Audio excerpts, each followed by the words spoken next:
trying to change people's values, people's norms about what turns out to be acceptable.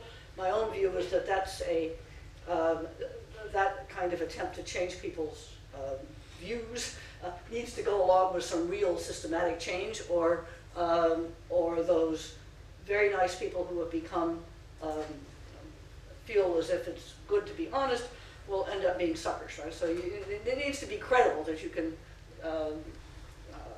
behave in an honest way most of the time.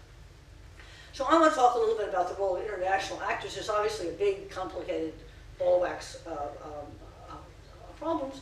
And I think when we think about the role of international actors, we have to step back a second and ask, what is it we're wanting them to be doing? What should they be thinking about? And that corruption is in some ways not a problem in and of itself. It's something that makes other goals more difficult to achieve, and that we should ask about what are those goals that we're concerned about, because that's going to affect what you might want to think the most about. Is it economic growth that's a problem? Is the economic growth sort of stagnant or uneven or not going on very well? Is it poverty and human development, low levels of human development, high levels of poverty that are especially the concern?